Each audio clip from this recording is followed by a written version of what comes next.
Anyways, yeah, I've come here twice, so that's why when you watch this video, you'll be like, "What?" Yeah, I've already been here before. You don't know that, but I know that. Some of you know that. Some of you were there. But the first time I attempted to come here, mm, the second time as well. So now we're here for a third time. Are you okay? I'm attempting to come here for a third time. One of the most important things.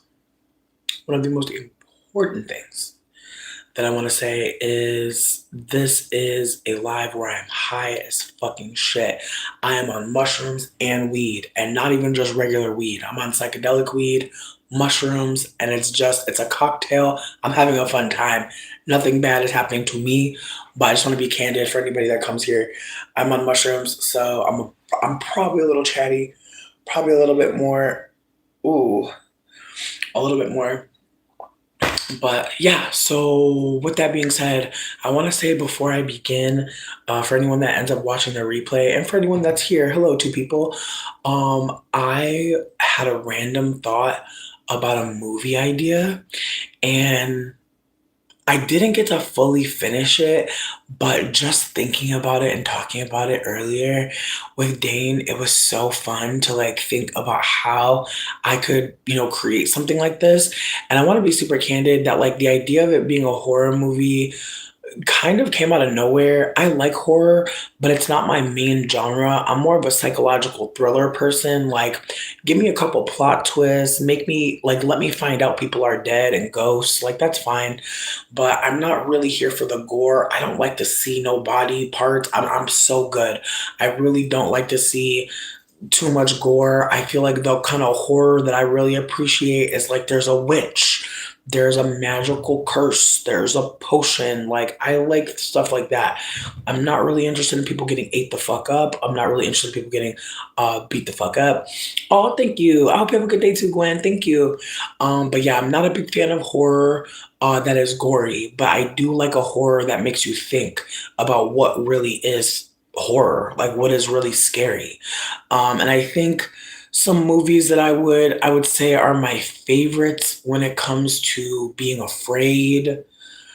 I would have to say, damn, I'm so mad I'm blanking on it.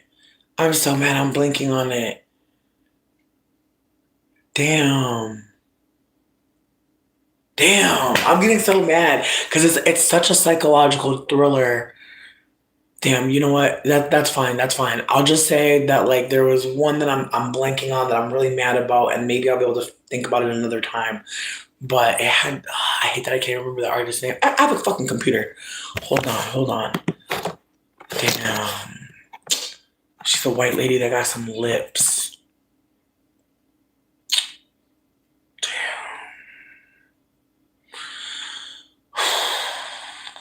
Trying to find this white lady. I know. And then there was a dad, and there was a sister. Damn. There was about two sisters, and one of them would be drinking and going out having fun.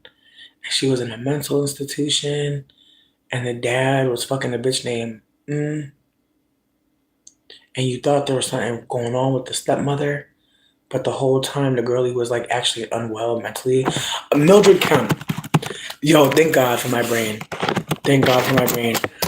When I find this shit out, when I find out what movie this is, because it's like really, it's like on the tip of my fucking tongue.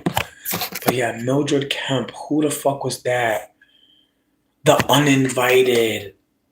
Yes, The Uninvited. That was one of my favorite motherfucking movies because again, the whole time I'm watching it, I'm caught up. I can't even possibly pull back enough to think of this plot twist, and so I appreciated it. With that being said, the idea that I had for my movie is one that's based on, I feel like my own experiences, but I want to again just be preferencing all of this and say that this could be triggering for folks to hear about. And I want to also be candid and say that probably while creating this, I probably will have to take some breaks off of it because again, even so far what I have of the idea that I have, I'm like, damn, I don't know. This movie might be too traumatic for it to actually be scary. But there's a part of me that feels like when I when I think about it, I feel like I feel like I have to consider like why certain things are scary. Happy birthday, Capricorn. But yeah, so here's my idea for a horror film. If you like it, if you don't like it, feel free to tell me what it needs. If it's not hitting, if it's sounding wild, if it's sounding unrealistic, I would love to hear anybody's thoughts. I'm open to hearing anybody's thoughts. So, first of all, the idea is that, there's a woman, and well, I feel like this was my issue last time. Is like I wanted to tell y'all the movie idea, but then I wanted to just tell y'all what the movie was, like just break it down. And I think that that just makes more sense for me to just break it down. So first and fucking foremost, me, I'm not gonna be in the movie. The movie is not about me. The movie is about me being able to showcase something through someone else's lenses. I can't think of what actress or person I would want to actually be creating this about or with, but I kind of think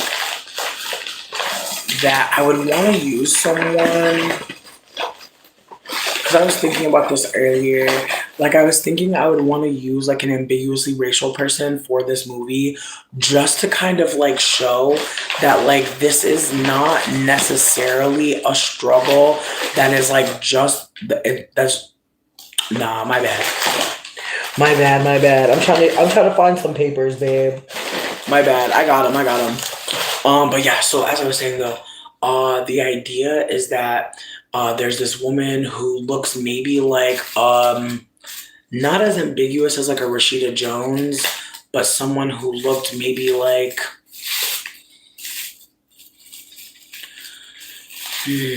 someone like a Tia Tamara, someone like a Kiki Palmer. And I know some people won't think that they're the same, but I feel like tone wise on screen, yes, they are. And so what I'm trying to offer is like I want to put someone in the role that is like super light skinned. And again, my thought process behind this is that there's been like enough like conversation around like deep dark skinned folk and their like hair fear or hair dot dot dot, and I just want to like say something fresh about the reality of like four um not type 4, but the reality of like hair hate that comes from people outside of the type 4 community. And so I wanted to kind of create a space for me to be candid in this way that again may not. Ooh, damn. Oh my god, this smells so good. Oh my god. No, I know you're confused. Me too. Again, like I said, I'm basically about to tell you a treatment for a movie that I'm creating. Oh, thank you. But bitch, this fucking strawberry Gary is not a game. It smells so fucking good. I'm so excited. Like I know the girls are not expecting it. I know the girls were not expecting it. Oh my god. Wow. Sorry, like I put this strain on the menu for a fucking sale and it's so nice. And I'm like, damn. Like I'm really like the girlies that got the sale this week. I'm a really bless her. I'm a really bless her. Cause I'm gonna be real with you, bitch. I don't even be buying the sale weed. There's just no point to me at this point. I don't even be buying I be buying boneless weed, bitch. That's what I'm trying to say. I buy boneless weed. I buy weed that I could just roll up. I don't even buy no weed with no motherfucking bones in it. It is not a pillowcase. I wish my clothes were made out of blankets. First, last, I just want you to know, thank you so much for getting my comments up. It was kind of dead a little bit in here, but I'm grateful that you in here. All of the weird things that you're asking me, I'm going to get some coin off of it. So keep on keeping on, bitch. We love you. We love you. Yes. Indeed. Anyways, so I know people are confused and maybe like, what the fuck is this bitch talking about? I already said I was high when you first got here. I've been saying I'm high. I think I'm just put I'm high on my shirt so that people know I'm high when they come up in here. But anyways, so here's my idea for a horror movie. So basically in the beginning you see like a uber light skinned person, and like they have like extensions in, like braids or twists or something really fashionable and current, and she's so happy. Like especially like after she gets it done, you just notice how good she feels. And then even on days when like she, as her protective style starts to get a little older, she's still like happily in the mirror, looking down edges, putting it in different do's. As the hairstyle ages, you do notice her getting a little bit worried about it looking a little bit, lived in. But at the same time, like for the most part, you're just noticing her enjoying how she looks 100%. And so this is when the story could potentially become triggering. So trigger warning for anybody who, again, has just had a lot of intimate harm done to them through their hair. And so I just want to be super candid that like if you want to stop here, that's okay. But moving on for me, the woman in this story is showing us by her behavior that she is really comfortable when her hair is a certain length and a certain thickness. And on the day that she takes out the protective style, I kind of want the idea to be like as if like the world is kind of closing, because I feel like for me when I'm removing my protective style, which I recently did after wearing it for almost 2 full months, I remember just being by myself. I kind of neglected communicating with people. I kind of knew that for the next like 24 hours, like I was kind of like gone.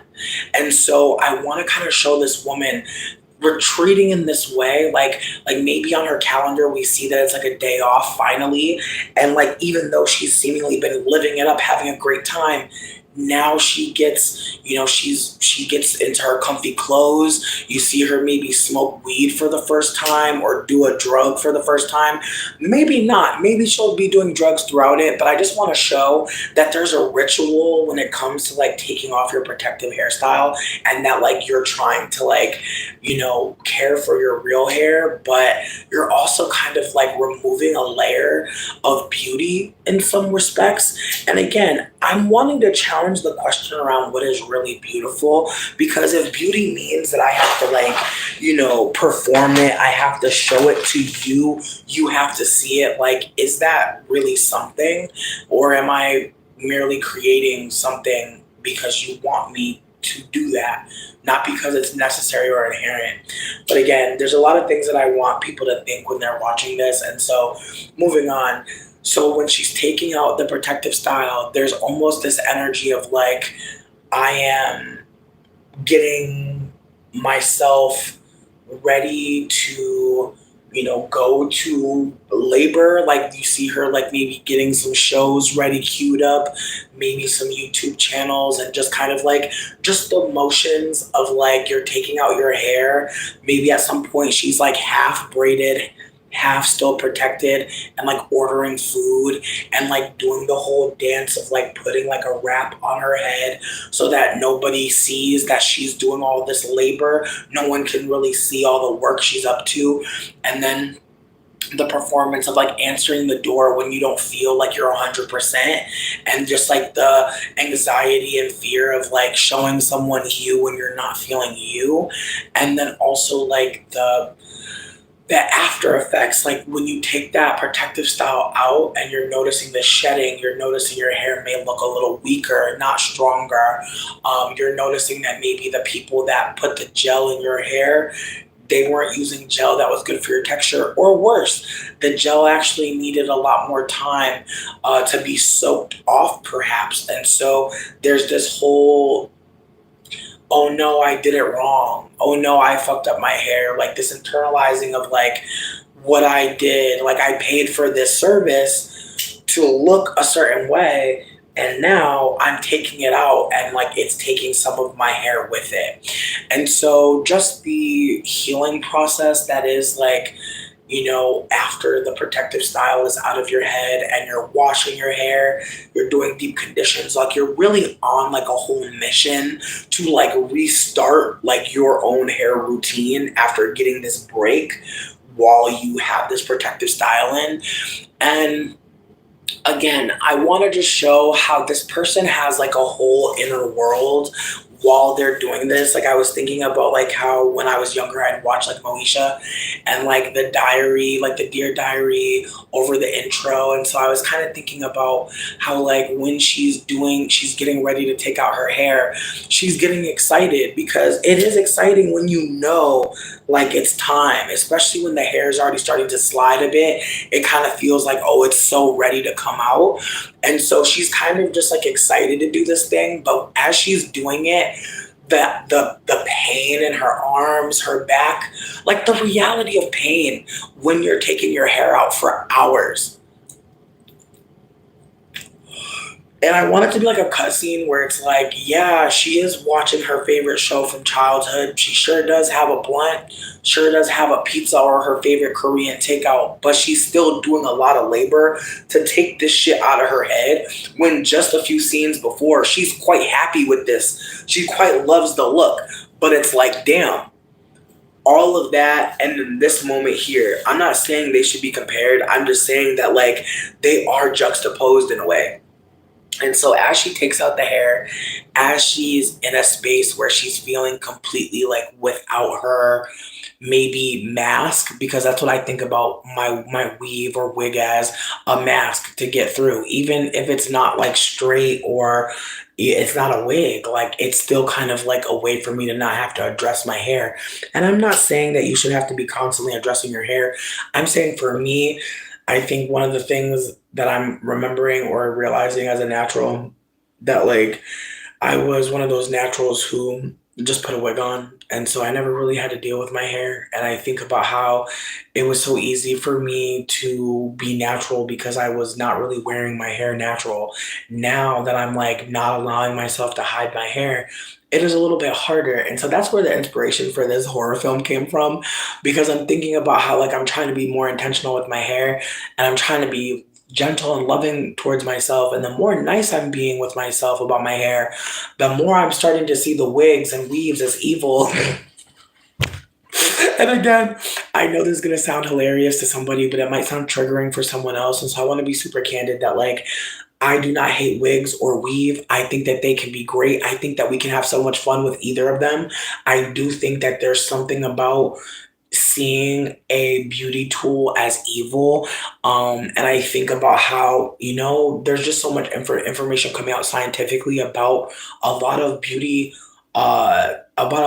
tools that are like geared towards black women or marketed towards black women that have a lot of fucked up chemicals. And so there's a part of me that feels like as much as there's like a satire to this film, there's also like an underlying reality that there is a threat to like that this beauty is tainted. And so I kind of wanted to like put it in there in this way where like we don't like make fun of like the black women or the women of color who have type 4 hair. Like we actually hold that like these wigs are, they're a part of not just harm, but erasing like what is naturally there, what should naturally be, celebrated in general, not either or. And I hate that we don't have that conversation. Like we can celebrate people who wear wigs and weaves. We should celebrate everybody black who wants to share their hair happiness. I don't think that we should have to stop being happy for people who have wigs or weaves in. But I do think that again, as we get more information about hypoallergenic weave or even the hair trade, like there's a lot of information. I'm not going to do too much because again, I have a tag on my Instagram if you want to get into like medical or just the massage and war of the hair trade company. But there's a lot going on there and I don't want to be doing too much. I just want to offer that like the woman that I'm creating this movie around, she is a woman that is quote unquote acceptably like she's ambiguously racial. She can put on a wig and look different. But when she takes that wig off, she really does have type 4 hair. And not just type 4 hair, but she's in this space where she knows how to braid her hair to hide it. She doesn't know how to braid her hair to like make it look good for her. And so I kind of wanted to, as I said, as she's taking out this protective style, as she's trying to figure out, what I'm about to do with my hair next, she happens to see that there's like a sale happening at a beauty supply, or she's driving by and sees like, oh, these wigs are 75% off type shit. And that's the thing. I've been seeing a lot of like beauty supply stores that are doing like sales. Like, I've never seen this, but I saw a beauty supply that was like 70% off whole store. And I was like, wow. But it made me also think about, when has the beauty supply needed to do a sale?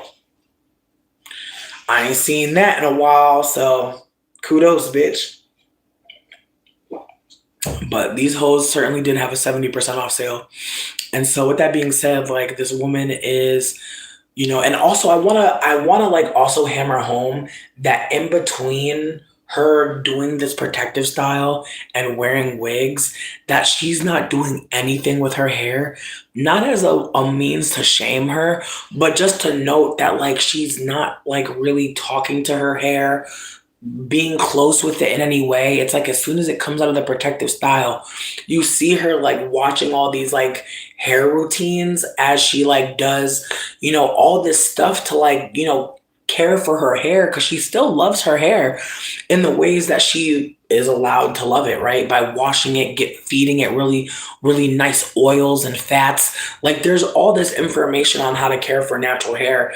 But this woman is like maintaining her natural underneath these protective styles, underneath these wigs. And again, there are a lot of people who feel like, my hair looks great under this wig, leave me alone. And it's like, that's fine. I never want to be coming across as antagonizing against anyone with a wig or a weave. It's more that I want to hammer home that like there's so much emotional value to how we look. And therefore, like, if you live in a society that literally told you that you had to cover your hair, like the Tinyon laws are a thing. There were laws on the books that told Black women specifically that they should not be showing their hair, that their hair was offensive, and that's why Black women look how they look in a lot of period piece movies, because to show their hair was actually against the law. It was illegal. So with that being said, I want to show that like in between her wearing these protective styles and wearing this wig, that there is like wraps, that there's little beanies. Like I want to show that like in between her two hairstyles that she feels most comfortable wearing, there's this like in between stage where she's kind of doing like little puffs, or maybe a maybe not a two-strand twist, but definitely like, a puff. Definitely a puff, maybe pigtail puffs, depends. But I want to show that like she's doing something, but she's not willing to like sit with it in that state. And so this is where it becomes a horror movie seemingly, because I feel like for people that have this experience, it's already a horror, because that whole setup of like wearing protective hair, taking it out, your hair shedding, figuring out that there's glue damage now because of the fucking you might have worn the hair for a little bit too long. Now the gel is hardened, and so you're pulling out clumps of your own hair.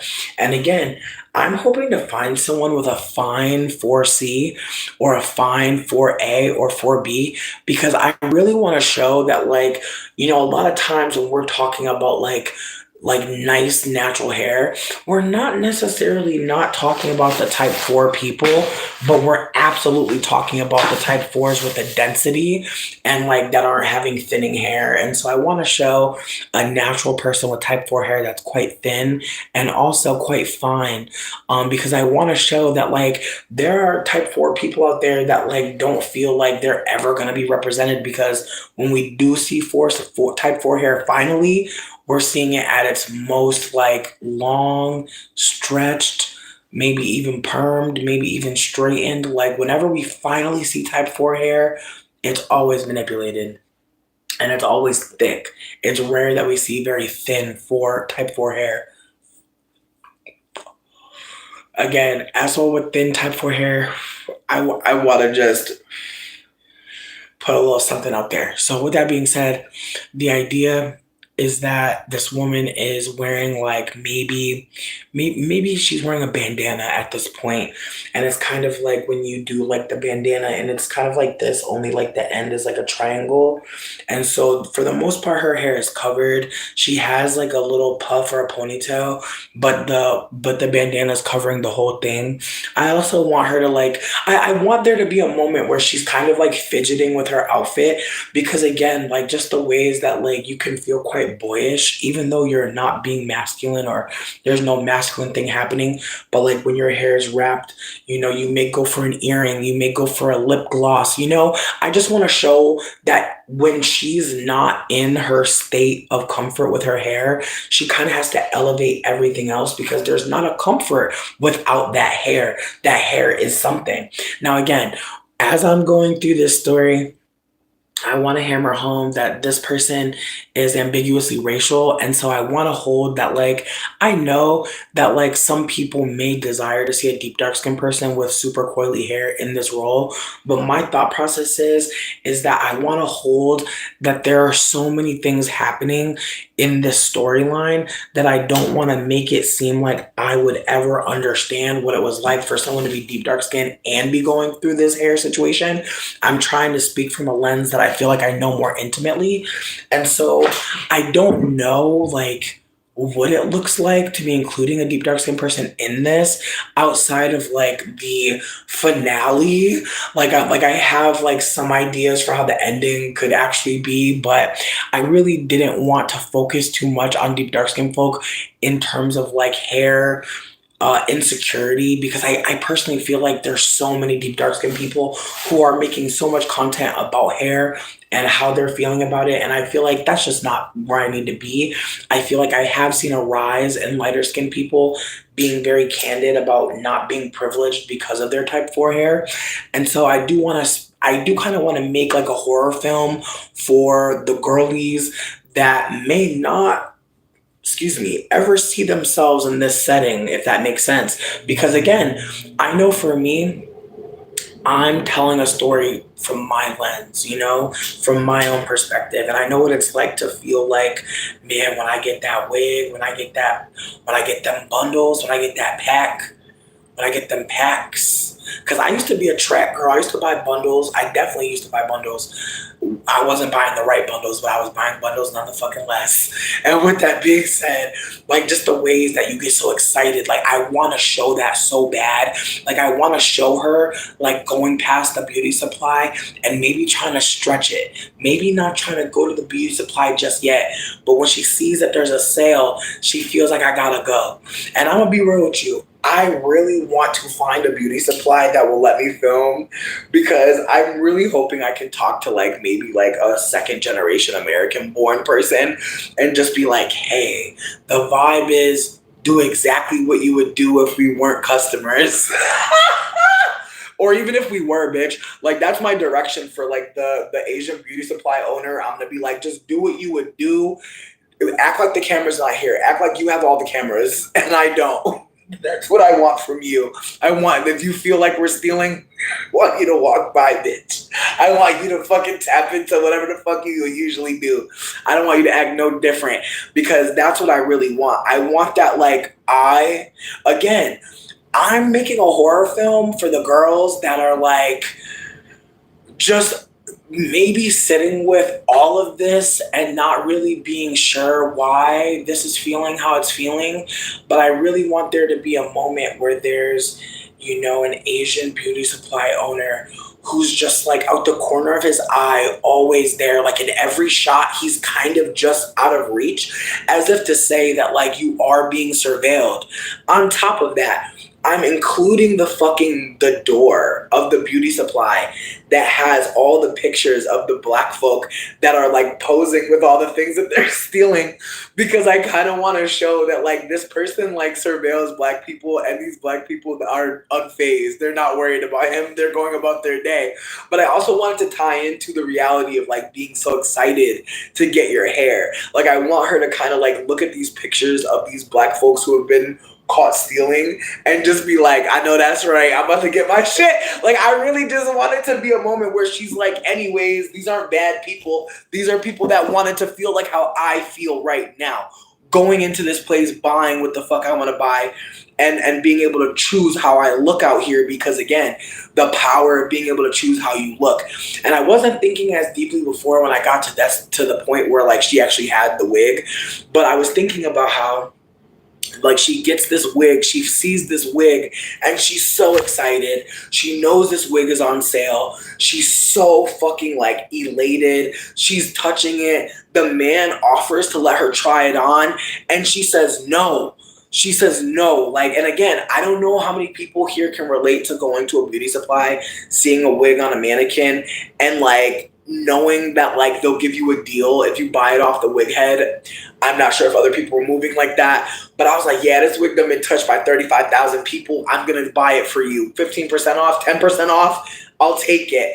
Again, so I want it to be a vibe of like she's buying she's buying a wig, but she does not want anyone to see the joy of her having this wig truly. Like, it's almost like, and again, I don't know if other folks have felt this, but have you ever gone into the beauty supply store and you had like no energy to give? Like, I've gone to the beauty supply store and been excited, but I've definitely gone in there like I was stealing. And I wasn't actually stealing, but I've gone in there with like a big hoodie on because my hair's not done, right? So I'm like kind of like, you know, with the glasses on, with the hood on, and I'm going through the beauty supply, gathering my bundles, gathering my gel, gathering all my things. So there's kind of like this energy of like, don't talk to me. And as I said, out of every corner of every shot, there's the beauty supply owner, like kind of like following, but somehow he's still behind the cash wrap, but he's in every shot, just showing that like they be really looming over you to buy this shit.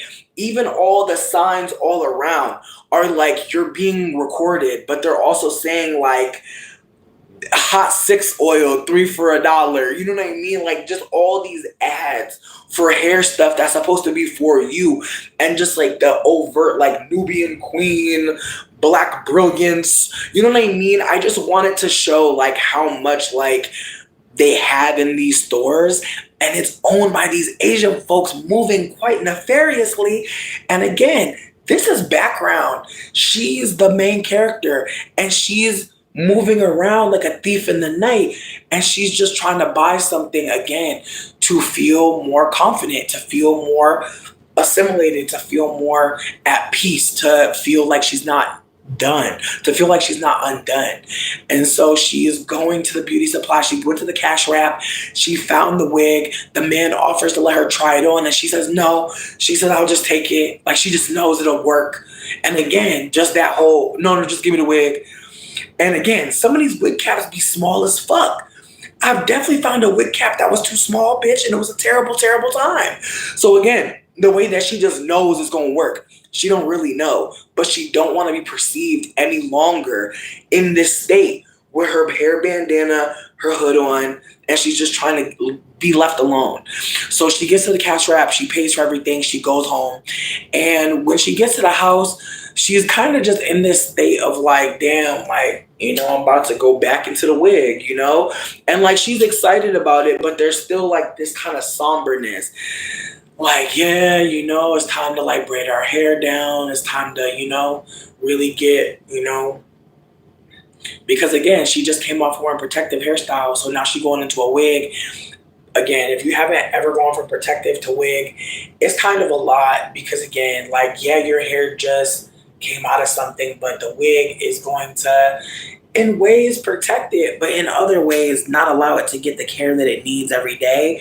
And so it can be quite dry under there. And so I just want to say that, again, the whole idea about it being a horror, I think it starts from the beginning. Like, again, the way that she's operating when she has a protective hairstyle in, the way she feels so much better. And again, we don't see any time before the protective style. We just notice her. Like, we're noticing like the hairstylist do the last swoop on the motherfucking very elaborate edges. And I want to start there because I want people to notice how like ornate all of this is. And then when we get to the takeout process, you're seeing scalp, you're seeing edges lost, you're seeing a lot of like lack of care actually throughout this protective style where she was having so much fun going out, like people inviting her places and she's ready to go. Now that the wig is off, like people are calling her missed calls, missed calls, missed calls. People being like, "Where are you at?" People being like, "Where are you at?" Like, I wanted to see you. Men, lovers, friends, so many people being like, really like, "Oh my God!" Like videos that she posted when she had the protective hairstyle in.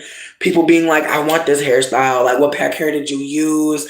People being like, "You always look so good, girl. You always look so put together." Like, just people like remembering how beautiful she looked with this protective style. And the whole time she got the protective style out and she's going to go get a wig, she's just looking at the comments like in the coziness of like a bonnet, or maybe the coziness of maybe a couple straight backs. Like again, she's able to kind of like hide away. Maybe she's a remote worker. Maybe I'm not sure about what she does in her day to day, but I do think that she's allowed to, take some time away every now and then. And so when she does finally get some time away, she's able to take that hair out. Now she gets the wig home. She's chilling, she's relaxing, and she knows that she's gonna wait until the next day to do the wig. I think I wanna say she had the weekend off or some shit. And so she took the hair out Friday. As soon as she got home, she started taking the hair out. It didn't end until like Saturday, wee hours in the morning. And then she gets the wig like Saturday afternoon, Saturday night. And then, she's and then maybe she doesn't get the wig. Maybe she just takes the hair out and then spends the week trying to like, give like it's all good, like who cares, like, your natural's fine, and like she does a bunch of like maybe like a puff and then like a cute little, like I want to just show what it looks like trying to get through that week of your natural hair when you're not really liking it very much. And then again, getting to that next Friday, and she's finally ready to put the wig on because she got that wig, but she knew she couldn't install it that week. Like she was gonna make sure that she took a week off at least. And I know sometimes people say that you should give yourself more than a week for your hair to come back after braids. But I feel like her energy is very much like, I can't wait till next Friday. Like I'm getting this wig on and it's done. And so that whole week she kind of feels homely. She kind of doesn't feel like she's at her best. As I said, people are calling her, contacting her, trying to connect with her. And her energy is very much just like, yeah, I can't go. But any plan that's for Saturday, she's like, yes. Any plan for Friday, she's like, no. Any Saturday night plan, she's like, yes, because she knows her hair will be handled. And so she's expecting the rest of her body and everything else to be ready to do and ready to go. And so just the ways that like when you know your wig, your weave is going to be done on this day, and you're like, yeah, I feel confident to make a plan for that day because I know how I'm going to look. And just like a day where you don't know how you're looking, or days where you don't want to put 30 to 45 minutes into doing your hair, you're like, yeah, I don't know. It's not possible. Sorry. So anyways, so she gets to that Friday. She's excited to doing her wig. Like her friends is like, girl, we going to do margaritas. She's like, I told you I gotta get this wig together. She's like, I already told you I gotta cut the lace. I gotta get the baby hairs. Like she's really like, girl, I got a whole Friday night. She's like, but Saturday though, like she's letting her friends know, Saturday, bitch, I'm going to look like me and I'm going to see you then. I want to say the whole time she's like connecting maybe with a friend, a bestie who's like, you know, very much a friend that isn't like maybe not a bestie. Maybe a best friend. I'm not sure. I don't know if I want to write all that. I feel like I want to just say that there's someone that like reaches out to her and maybe does like a voice chat, right? A video chat. And she like just took off the bonnet. Her hair is wild and free. And she's, smoking her blunt, about to do her hair. And her friend is like, hey, girl. And she's like, ooh, she's like, I see the hair is out. She goes, what you about to do to it? And she goes, oh, bitch. Or she says, like, ooh, what's the next style? Like instead of saying what you gonna do with your hair, she's like, what's next? And she's like, oh girl, I got this wig. That's a bad bitch. And she's describing this wig and she's like, ooh, she is so beautiful. And she's just pouring so much life into this wig.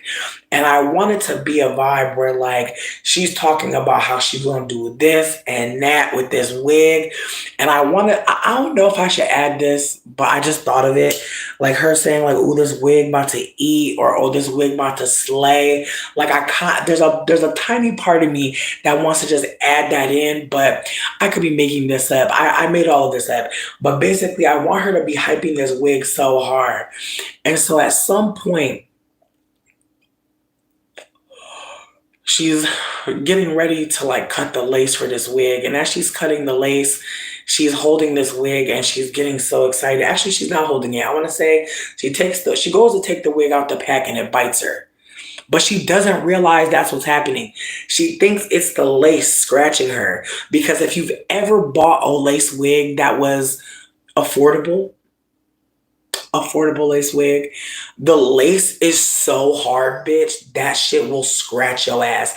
I definitely had scratches on my forehead from the lace before. I healed, but I just want to name that like when this wig bites her, she doesn't recognize it because the hard lace that she's used to has scratched her so many times before. And so when it bites her, she's kind of just like, and she looks at her hand, not the wig. And so she's still holding the wig by the back. She's not realizing that the inside of the wig is the mouth of the wig. And so as she's holding the hair hat part on the top, she's looking at her hand and she sees blood. And so she put the wig down and goes to handle her hand and take care of herself. And the entire time she's noticing the wig move a little bit. She's noticing a little bit of movement. And so she's kind of looking at her blunt like, bitch, you gotta stop smoking. You smoking too much. And so she brews some coffee, maybe some matcha. And so she has a little drink. And she's trying to mentally like just remember like, bitch, the wig don't move. It's not alive. And so she goes to get the wig that she had put down that had been moving a little bit. And as soon as she puts it on her head, she feels teeth sinking into her head. And she's confused, like she's moving it around. And as she's moving it around, she's feeling like graze her with its teeth. She's thinking it's the lace. And so she takes it off and she Googles like, softening lace. And she's looking at all these DIYs. Like somebody said to put the wig in fucking fabric softener. She tried to figure out what to do, but at some point, she stops giving a fuck. Like she's trying to fix it, but every time she put the wig on her head, it's biting on her, and she don't care. And so at some point, she's out and about, and there's blood coming out right here. There's blood, and she just wipes it, and she continues to perform like she did when she had the protective style. She is carefree. She's happy. She's feeling great. Now, keep in mind, she's putting the baby hairs on this wig. She's put in work on this wig by putting on a wig stand. Once it went on the wig stand, it's not chomping. But once it touches her human head, it is chomping into her. What she's not realizing is this wig is actually sucking her life force out. That some of the blood that drips out is just the blood that's not being full to the cap.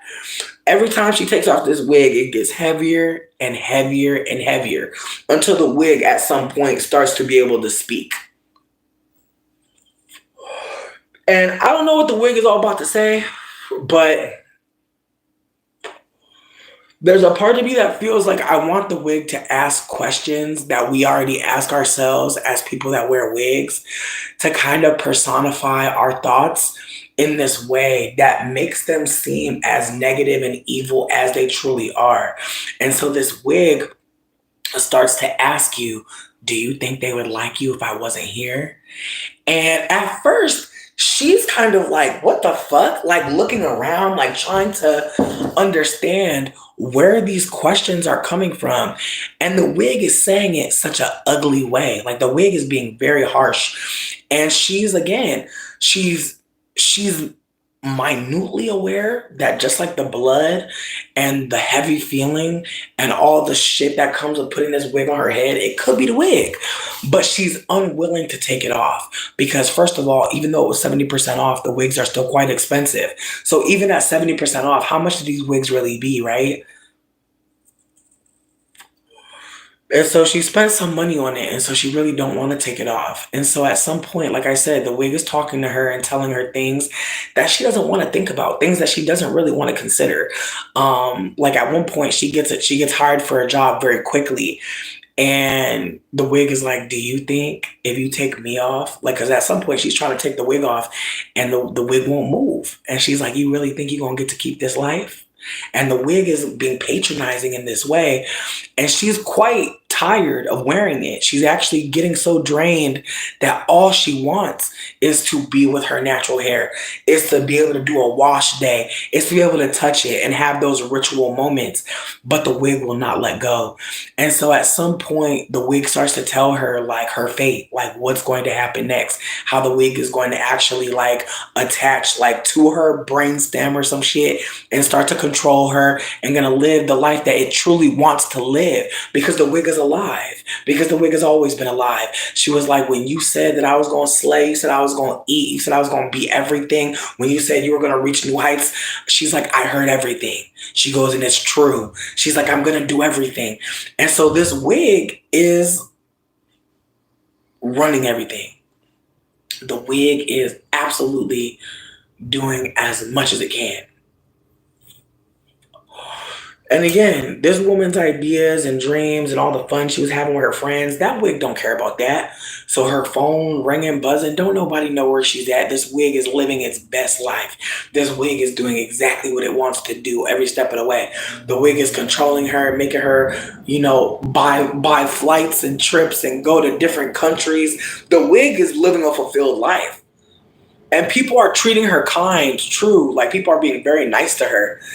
But she knows the way that they're talking, the way that they're loving the wig, because the wig, again, is full of her blood. The wig is growing now. The wig has really blossomed on her head. And like people really think that she's so beautiful. Like people are noticing. People are like, did you do something different? It's at the point where like people don't believe it's a wig. People are like, your hair is so gorgeous. I've always thought your hair was beautiful. And again, they're noticing it grow. And so they're just like, wow, it's getting so long. Like people are so happy for her and she cannot share in the joy. She can't. In fact, at this point, the wig is 100% talking for her. And all the things that the wig is saying are things she would never say. And so she's crying at times. There's times where she has to, the wig has to clean up her tears because there's no more blood coming out. There's no more blood. Now it's her tears. Now her tears are the signifier that she is actually trapped inside. And again, I like the idea of her having a friend that acknowledges that, she's had that wig for a long time. Like this wig, like it looks so real, but are you going to do something different? Like, I kind of want to write that in, but there's a part of me that feels like it feels so perfect to have it end with like her knowing that like this isn't how she feels. This isn't what she wants. Like the wig has her in rooms that she doesn't want to be in anymore, but the wig is in control. And so how can she go any further in life with what she wants to be or do? She has no choices anymore. The wig has chosen her life. And I think that's just one way to write it. I feel like it could be written a different way. I feel like you could write it with twins, like very much Tia Tamara vibes. Like one twin is like very obsessed with like aspiring to whiteness and seeming like good because of all the anti-blackness that they've heard. Like I really love the idea of like a story about two children and they just hear the different things. Like their parents might be radical and progressive, but one of them actively hears like, we have to hate white people. And one of them actively hears, black is beautiful. Like the ways that like two people raised in the same household can grow up very differently. And just the ways that one of them grew up really excited to be around white people. And one of them grew up very much aware that if they had white friendships, they had to hide them, that they couldn't be comfortable in those connections. Like again, there's just so many stories I want to write, but I feel like the one about the evil wig, I feel like that's the one because again, I feel like I might be able to do it in Sims. If not, that's fine. But I definitely would love to be able to create a real beauty supply. But I really wonder if like an Asian American person would like really feel me and be open to being a villain. Because again, I don't want the true villain to be the wig. I want the villain to truly be the thoughts people have when they wear wigs and they start thinking that the wig is all they have.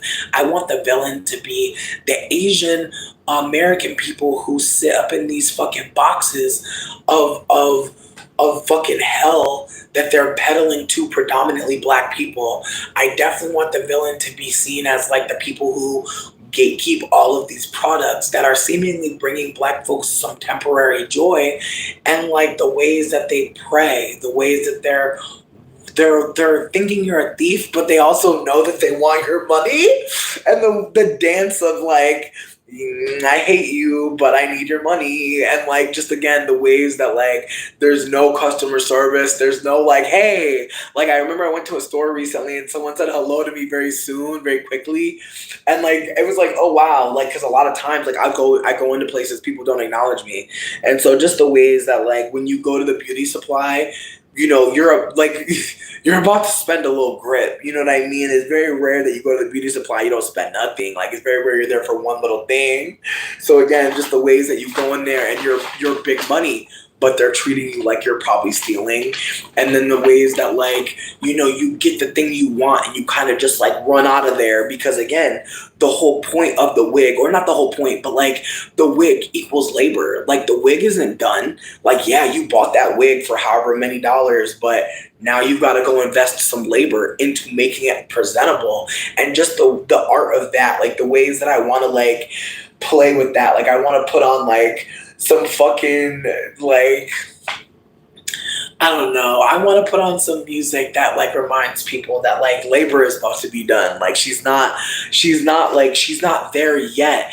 And the ways that like when you wear wigs, like you really, especially if you rely on wigs, because I feel like that's what I want the story to be about. I want it to be about the girls that rely on wigs. And I don't want the story to center on shaming them. I want the story to center on the ways that like when you wear wigs, sometimes you'll tell yourself like this is my best look.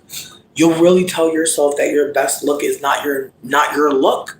And again, I know what that's like. I'm not trying to make it seem like anybody got to be different or change. If you really feel like a wig is your best look, that's fine. You're good. But for the rest of us who know, like, that's been damaging to think. I think that that's like where I'm at. The people that feel like if I don't have a wig, I'm ugly. Like that's who I'm writing this for. The people that are like, without this wig, like who am I? Because at the end of the day, like I want. I don't know if I know. Maybe there should be two parts. Maybe it's an axe thing, but I'm not sure. There's a part of me that doesn't really want a resolution, and maybe that's just like the destructionist in me. It's just the nine in me. Just like, yeah, let it be, let it end. But there's also a part of me that feels like, there is a reality to wearing wigs and the ways that they can cause harm that people will never see. And I really wanted that to be explored too, the psychological effects of wearing a wig in a country that really hates black hair. Because I never want I never want the villain or the bad person to be the person who's engaging with the system of harm. I want the system of harm to always be on display. The ways that she kind of goes inward because her outward expression is one that's being demonized. Like I absolutely want to show like some ways that like still to this day, like the way that people hate type 4 hair is still quite loud and also scary. Like I want people to really feel the fear perhaps of her, trying to get her DoorDash order when her hair is not fully done. Like the ways that like maybe people in her family, like maybe a flashback to church, where her grandparents were coming to pick her up and her hair looked bad. And like maybe they're like making her go back or they're making her do something else. Or the ways that like, again, when someone says fix your hair, and you're a child and you don't know yet. And again, like, I want there to definitely be a point where, like, she is absolutely, like, flooding herself with all these, like, natural hair tutorials. Like, I really want there to be a huge shift, like, when she gets that protective style off, where she's showing, like, how much work she actually pours into her hair. Because again, like, a lot of love is being poured into the hair that's underneath wigs and in protective styles. I'll never say that. But once it's in that protective style, the way that the hair is just, it becomes easily avoidable in this way that's like, hmm. It makes me think about just the juxtaposition of like when you don't have extensions, when you do, and when you don't, the ways that you're like so focused on your hair, the way that like your hair kind of like takes up like your day in a way that like when it's in a protective style, it's not even a thought. And the ways that like again, like this wig, once it's attached to her head, is telling her things, is communicating with her in a way that like I feel like most of us talk to our hair versus the other way around. Like when you get a nice wig, you're like, oh bitch. Like the way that you get your hair done and you're just like talking to the hair. You're talking to the whole person, sure, in the mirror, but you're really looking at that hair like, yes, like that hair is the cherry on top. And so again, do milkshakes need a cherry on top? No, but it's nice. It feels complete, and I think that that's the thing is that it feels like her armor is complete, and the way that she's able to put on a wig and just know like I'm beautiful without a fucking doubt. Versus when there's no wig, no protective style, and she's kind of just like not even willing to talk to people. Like even like someone that's interested in her, like maybe there's like a lover or someone that she's kicked it with the whole time she had the protective style and now that she's taken the hair out, there is a fear that like maybe this person was only here for the extra long inches and how it framed your face. Maybe they really could give a fuck about who you really are. And so again, like those questions and the wig asking her, like, do you think he'd still be here? Or like good things happening to her. And the wig being like, don't you think I had a hand in this? And her at some point talking back to the wig and trying to like get the wig to know like who's boss. And at some point, maybe the wig is able to have stolen enough from her to where it doesn't have to listen to her anymore. And so now the wig is kind of doing whatever. And like maybe there's a scene where she starts to like try to write for help. She starts trying to write something like this wig is like attacking me. Like she tries to like write it out and like nobody takes her seriously. Like she's trying to tell people. And I don't want to go the get out route and then have it be like someone who is black acknowledge that like they could kill this wig for her. Cause I feel like that doesn't make sense. I feel like I don't want to like use like a lazy plot device where like it all works out. Because I do think that unfortunately for us, there are so many people who may know an elder who like died with a wig. Like they wouldn't even let their natural hair be shown in death. And I feel like that's like maybe the finale is that like even in death, this wig continued to be on her. And maybe the coroner was like confused, like was like, this looks like natural hair and left it. And like maybe her mother, like maybe that's it. Like maybe her grandmother, maybe some elder is like just simply takes it off. But I wonder like if like there's like a release, you know, or maybe the wig bites the person trying to take it. I don't know, bitch. Or maybe the wig walks away. I don't know. But I really wanted to really have you wondering like, like what do wigs really mean? Like what do wigs really symbolize or signify? I don't know. I know that this video probably random as fuck, but that's what I had. I really didn't know why I was thinking about a wig being evil and trying to like maybe not kill someone, but definitely use their life force. Cause I think about how like when I used to wear wigs more, cause again, I'm not trying to say I'll never wear a wig again. That seems silly. I have a wig right now. And it was funny because I actually like touched it today and I started just laughing thinking about it like attacking me. Because I was just like, man, like And like again, like depending on where I was mentally, like I wouldn't even care, and it's happened. I feel like when the idea of the wig biting you, the idea of like the wig like attacking you, I want that to be from my. I want a wink and a nod to my traction alopecia girls, because again, it's the way that like you see this wig like ripping part of your hair out. Like for you to get traction alopecia means that your hair was being ripped out multiple times, that your hair never got to grow back because the hair continued to get ripped out at the follicle. And again, I am not trying to talk shit about anybody. I'm just trying to offer that, like, for you to notice your hair is being ate up and not care and not do a different thing. That's something.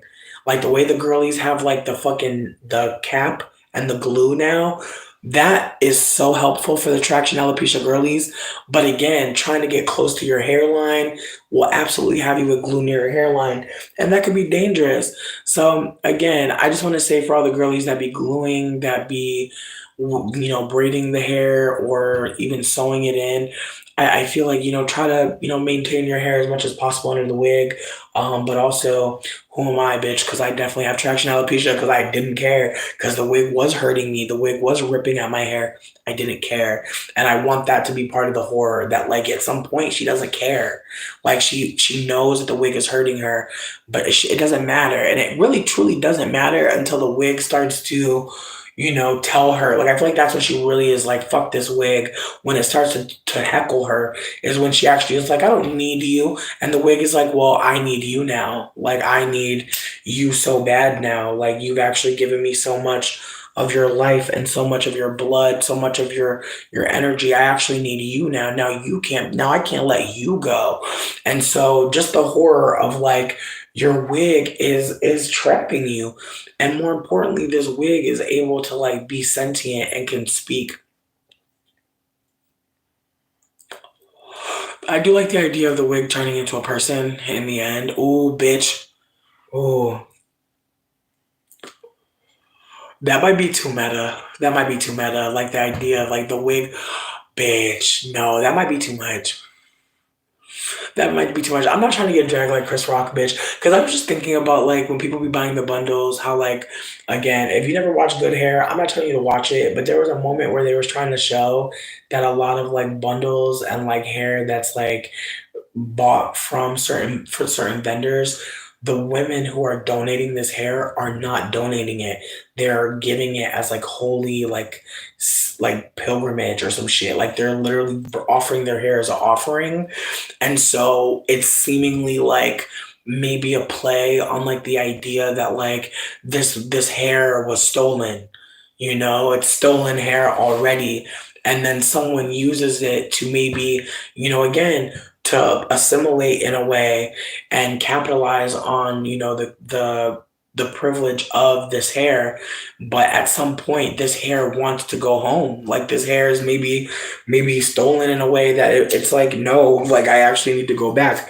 But again, I feel like that shit could go really left and people could feel away. But I think that it's important to acknowledge that like the person that's selling this hair is the demon. You know what I mean? Like not the person that bought the hair, not the person that got stolen from, the person who stole and the person who's charging someone for theft. That's the demon. And so I want it to be seen that there's like these murky hair traders, even the beauty supply owner, he knows his wigs are biting. He knows his wigs are attacking. He knows his wigs are evil. That's why they're so cheap. Again, I don't know that I'm gonna get an Emmy. I don't know that I'm gonna get a Grammy. I don't know if I'm gonna get an Oscar or a Tony.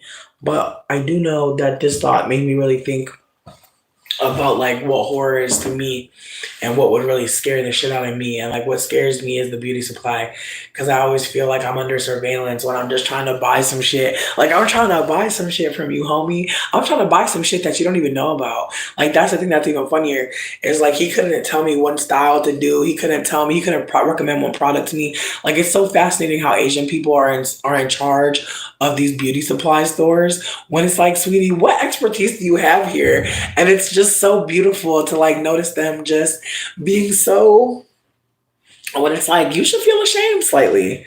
Like you should feel a little bit ashamed because it's like you can't use none of these products really. Why do you have ownership? And then the ways that I feel like a lot of folk who are, loving on their natural hair, they're not even shopping at the beauty supply. Like, bitch, I'll go there to get some Apogee. That's the only reason why I'll go to the beauty supply these days to get some Apogee. But I low key want to just hit up the website and be like, bitch, where do y'all be selling in bulk? Because I'm making my own mix at this point. Bitch, I got honey in my conditioner now and coconut oil. I'll never go back. Like, fuck these hoes. Hell no, bitch. I got avocado seed oil in my shit now. I'll never go back. Like, you'll never see me again. Fuck Mael. Fuck all these hoes. Aphrogee's the only girl I fuck with. But I don't know if you... Let me find out what's an Apogee, bitch. And that girl's over to Camille Rose. I don't even fuck with her no more because I already found out what's in her shit. I'm telling you. It's just the way. Ooh. But yeah, I don't know that I want there to be a resolution. I think that that's what makes it even more of a horror movie, is that she dies and this wig lives. In the end, maybe the wig does crawl out of the fucking grave. Like, maybe the wig crawls out of the casket and nobody notices. Nobody notices. In the middle of fucking funeral, nobody notices this wig. But the irony is that the wig is noticed the most. Like, she's not... Like, even when people are complimenting her, they're making sure to talk about the wig. Like, people be like, your hair is so beautiful. Or like, I love your hair. Or that hair. Again, the way that like people talk about your hair when you're wearing like wigs or weave, and the way that they're not trying to say wig, like they're saying everything but wig. And again, like at some point, I want there to be a moment where somebody says like, I love your wig. And the wig says, this is my hair. And the wig is just very like direct. Like, this is mine. Like, but I want it to be sinister in the way that like the wig is like not talking about itself. It's talking about having the woman. Again, I don't expect everyone to like be scared by this, but I do think that like this would fuck me up at a movie theater if I seen a wig be this diabolical. But again, I feel like my thoughts and ideas are fueled by drugs, so I don't expect everyone to appreciate, but I did want to share it nonetheless. I'm trying to think. I have a plan to like work on my menu tonight and then get that up tomorrow so I can get some orders out by fucking Wednesday. For anybody who's watching, that is like, bitch, you are not on your job, baby. I know. I've been just like trying to take it one day at a damn time. I did not realize the snow was really about to come in January. Like my silly ass was like, December was mild. January is gonna be fine. And now it is like cold. Like it's the type of cold where I looked crazy yesterday. Like I was outside eating plantain chips and fucking guacamole, and I was waiting for my Uber. Bitch, honestly, I'm not gonna do too much because like I feel like I've already talked for a long time. I know I really haven't compared. But bitch, why I tried to like repair a rupture with someone? Like I really tried to like bring myself to a situation and just try to be as empathetic and as present as I could, and this person disrespected me so bad. I'm not gonna tell the whole tea. There's no need. It's like I already knew this person was not. They weren't treating me good, but it's like this last experience had me like, damn. And then to add insult to injury, I called them this morning and was like, hey, like yesterday was kind of strange for me. Do you want to talk? And she just like got quiet and hung up on me. I'm not gonna lie, it fucked me up a little bit because I was like, whoa. Again, like, I just feel like I'm right now in this Capricorn season kind of getting back what I didn't put out. And I'm like, oh shit, okay. And I feel like the universe is trying to show me like, see, you did what you wanted to do. Now they're doing what they want to do. Now do what you want to do for real. Like, don't do what you think you want. Don't do what you think other people want you to do. Do exactly the fuck you really want to do. Because I'm telling you, the times I be feeling the most fucked up is when I go out my way and then I notice, like, oh, it wasn't reciprocated or it wasn't even cared about. And again, even desiring reciprocity without talking about it is really bizarre. Like, I really have to remember, like, I be saying people are my friend when we're associates, acquaintances, you know what I mean? Associates, like shit. And I just be finding out. So I'm definitely in this space of like remembering that, you know, friend is a strong word. Um, you know, that's why people say people are their chill partner. That's why people say this is my little partner. This is my little, you know, yay with the yay. Like there's so many words for things, so we don't say have to say friend. We don't have to say like bestie. We don't have to say like family. But I'd be so fucking tired of like trying to figure out like if somebody is real. But I'm glad I found out that she's not.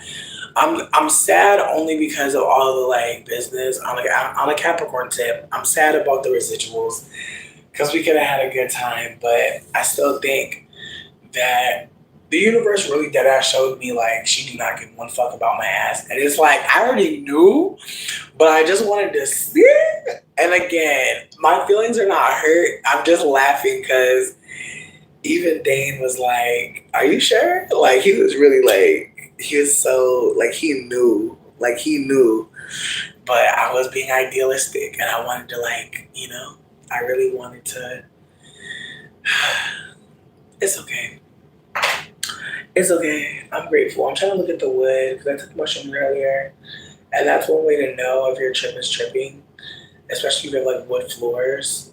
Like wood will look so wild on mushrooms. But I want to be candid that I ate a bunch of plantain chips, so I might not get visuals today. I might just get like,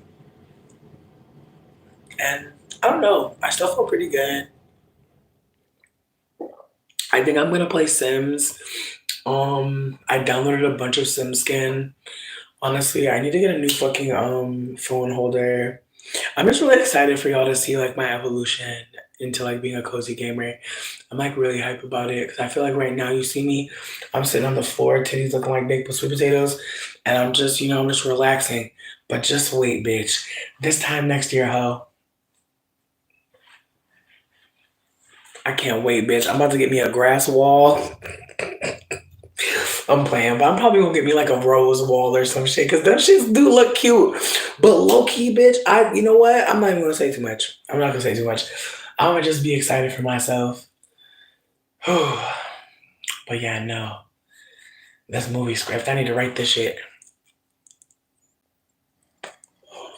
I need to write this shit fucking immediately, bitch, because I really feel like I won't sell it to Tyler Perry or Jordan Peele. Don't worry.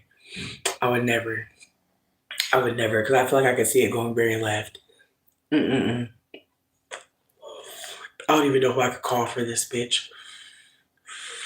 I don't know. I really wonder, like, do you just write something and then just put it out there, or do you shop it? I know some people shop scripts. I really wonder. I don't know. In this new climate, I wonder if people would be interested.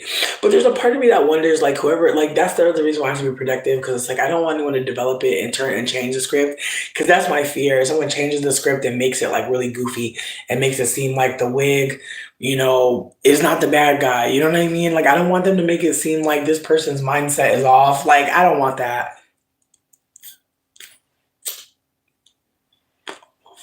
This is like slightly unrelated to everything.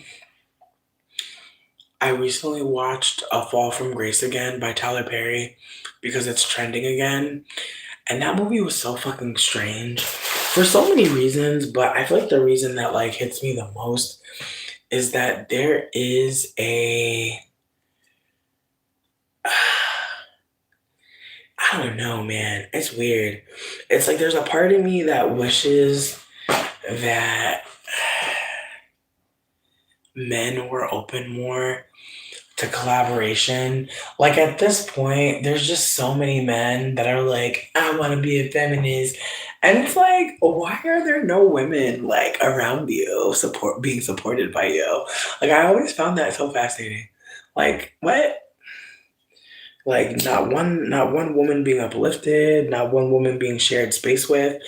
Like I really be wondering like when are they gonna get it? Like it's not about just saying you fuck with these folk. Like where are they? But I wanted to talk to like this one farm that I've been like going to recently and be like, do y'all ever think about hiring any people of color? And they just kept on telling me they hired this one black dude. And they're like, he's just not here today. And I was just like, y'all. I'm like, y'all don't think there should be a person of color here every day? Like, and they just looked at me like, bitch. And it's like, I'm just asking, guys. Oh my god, bitch. Honestly, low key, somebody in the last live heard Dan snoring, and yo, he is a snorer. And I'm gonna be real with you, so am I. And at night, we do not hear each other, which is such a fucking blessing. But like, today is his day off. And like, usually, like before 10 p.m., like he is sleeping for like his shift. And so, yeah, like, get into my baby sleeping. He resting good. I'm happy. Hell yeah.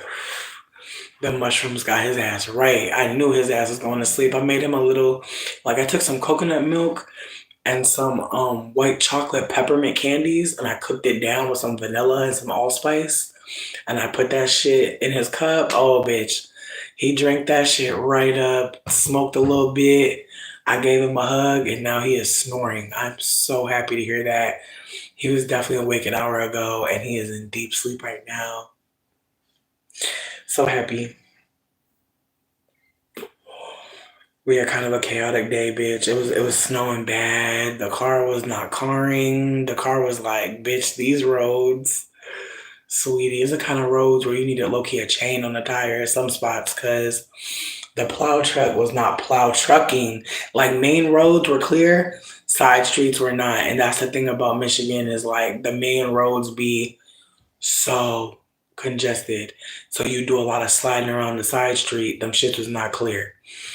So fucking scary, bitch. A lot of people got into accidents yesterday, which was so scary. Like I actually was outside and I saw like three people drift in a main road that was big as shit. And